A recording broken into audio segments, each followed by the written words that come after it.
What's up, guys? We are continuing our series of best under $5,000, $2,500 with adventure bikes this time. You know, we've done some cruisers, we've done sport bikes, enduro/dirt bikes. Yes. Today, adventure bikes. Let's go ahead and jump right in. Yeah, let's just jump right in. So first one I'm going to go with best, I'm not going to say the best, but it's number 5 on the list, okay, is the Suzuki V-Strom 650, okay, number 5, best that you can get under $5,000, okay, so this is going to have pretty much the same basic engine as the SV650, which as we all know, V-twin, very reliable from Suzuki, very popular.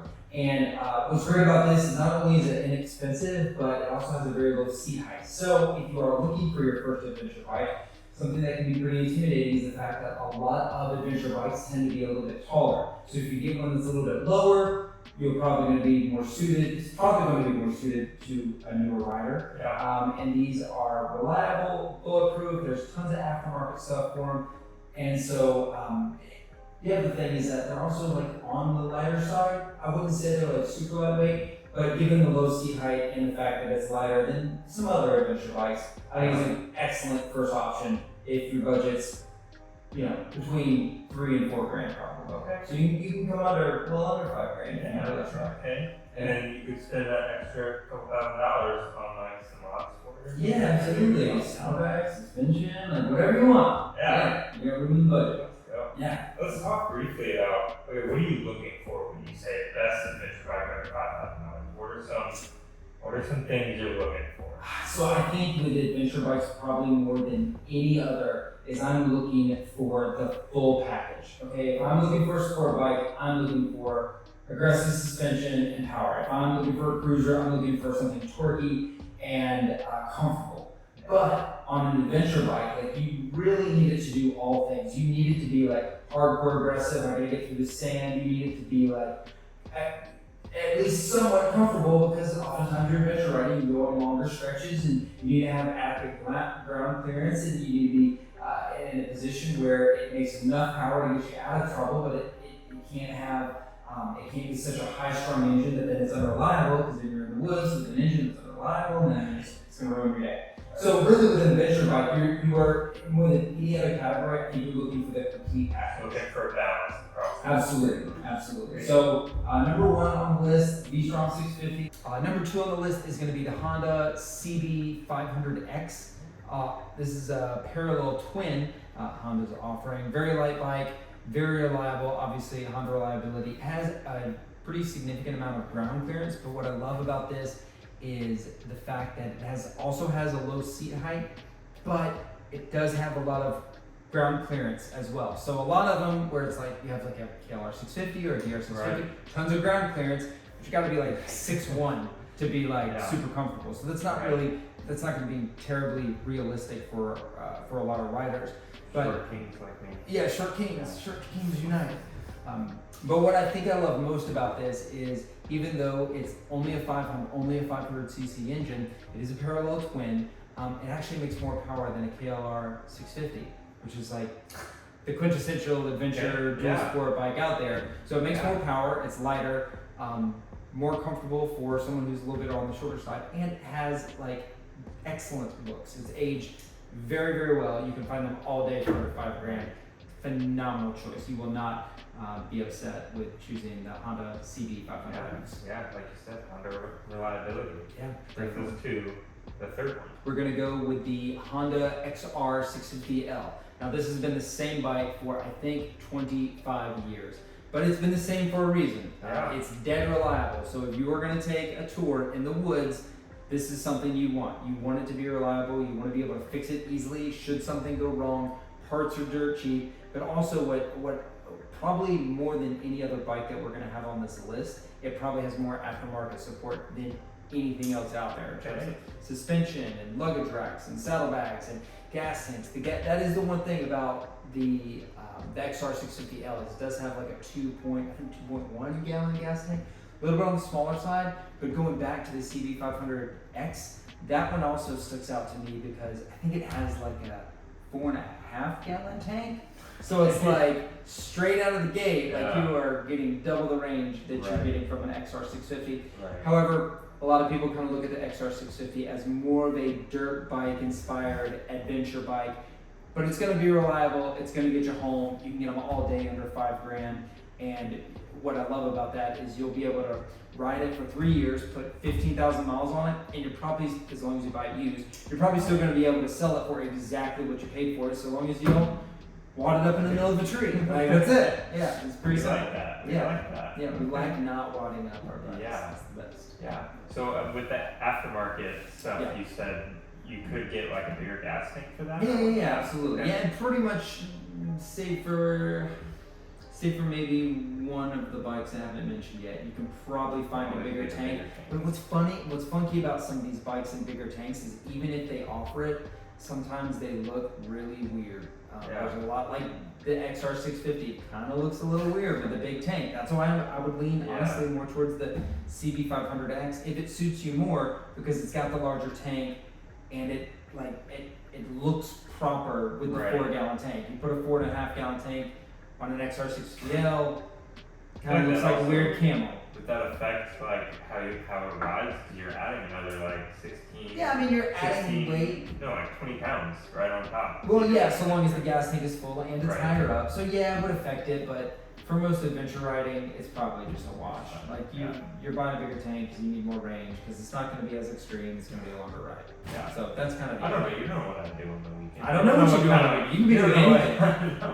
You could be No. freaking ripping Honda Groms in the woods for all I know. For hundreds of miles, you know? Hundreds. Yeah. I love it. Great. Let's move on to the Yeah. fourth motorcycle. Number 4, we're gonna hop on over to Yamaha with the WR250. They made this bike for something like 15 years. I think it was discontinued in 2020. But what I love most about this bike is it probably more so resembles a dirt bike than anything else on this list. So you can find it all day under $5,000. The suspension is phenomenal. The 5-valve engine makes like incredible power, known to be super reliable, makes a great sound. And I think the other thing that makes it stick out amongst everything else on this list is, in my eyes, not just in terms of the suspension, but when you look at it, you think, oh, like that's a dirt bike. Like that's just a cool dirt bike. And so, but it does like suit both, you know, on-road, off-road. It's a true adventure bike. Right. And I think that like I ride with quite a few guys who ride these things, and there's some really cool like modifications and different things that guys have done to these that just take it to the next level. And I think that's you can more easily do that than any of these other bikes. Like these other bikes, you can like do stuff and make them look cool. The Yamaha, the WR250 just looks sick. It looks so sick. So if you're one of the guys who wants to like put all the cool stuff on it, this is one you can make look awesome. Yeah. That's great. But it's a 250. It's a 250, but like it's gonna keep up with everybody else. Yeah. Just because of like, suspension alone, like in the woods, like you're not gonna be doing 80 miles an hour in the woods. When you're doing between like 30 and 50, like that's where this thing's just gonna eat everybody up, 100%. Solid. So yeah. Okay. Yeah. Okay. So last one. I'm sticking with Yamaha. So you're gonna have to stretch your budget. Teensy a little bit, but maybe you could find a high mileage one for right at $5,000. If you can't, it's worth maybe a few extra bucks for it. It's gonna be the Yamaha T7, the Yamaha 10RA. Is an absolute phenomenal all-round off-road adventure touring bike. It is makes great power, makes a great sound. And is what I talked about in the beginning, like you're looking at something that's the full package. This is the full package. You want something that'll do 90 miles an hour all day, every day on the highway. This will do it. You want something that's also going to tear up the trails as if it was a dirt bike. Like this is the bike. This is the one that's gonna like do it all. You're gonna have to stretch your budget a little bit, but it's gonna do everything that we talked about a lot better than everything else on this list. Yeah. So if somebody was walking in and they had like $5,500 to spend, Sure. you would say this maybe over some of the other ones plus like mods. Like if they were to come in and say, oh, I could get this cheaper bike, but I could get an aftermarket exhaust, I could get some better suspension, whatever. I think it comes down to like to what you want. Are you a guy who wants to buy something and like make it his own? Yeah. Like okay, go get a cheaper one and get a V-Strom and do everything you want to it. Get a WR250, do whatever you want to it. But if you're the guy who's like, I don't want to do anything except ride, this is the bike for you. Like, it's out of the box, get the right tires for it, take it out in the woods, you're gonna have a blast. There you go. It's an awesome bike. With that said, Yes. now I'm just kind of a guy who wants like the cheapest thing that does the job. Okay, so I have a 4Runner, right? That's my daily commuter. Yes. Those are common for mods. It's like all stock. Okay, I don't do anything additional. Okay. And I got a good deal cheap. Okay. Yes. So when we're talking about these adventure bikes, give me the one that's like, if you just want the cheapest thing that's gonna, off this list, that's just gonna like do the job well, versus one that's like, yeah, this is a good mid-price, I can make it my own. And then you said the Tenere, the T7 would be like, if you just want, It's like you know, the best one best of for the the ones. money. So Yeah. give me the cheapest and just Cheapest one. good base versus. See, that might change it. If I'm just going for cheap, I might like, it may not be something on this list. Because you could go even cheaper. You could get a DR200. You could get an XR250, like either one of those. But That's a different ballgame. I was also going to say the Yamaha TW200. A great all-rounder, going to be slow, but it's becoming much more difficult to find them cheap. The ones that are dirt cheap are beat to heck, and the ones that are not beat to heck are no longer cheap, or were never cheap, because they still have their value surprisingly well.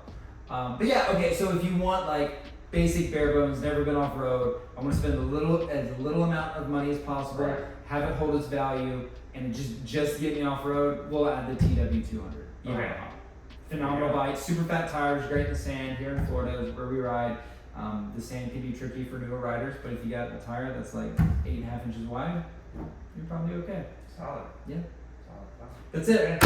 Sweet. Enjoy the list. Let us know what you think is the definitive best bike for adventure riding, for enduro riding, under $5,000. Let us know if you think our list sucks. Let us know if you think it's cool, and let us know if you've come up with anything that's better. Yeah, I laughed at pretty much all the comments, so leave one. See ya. Take care.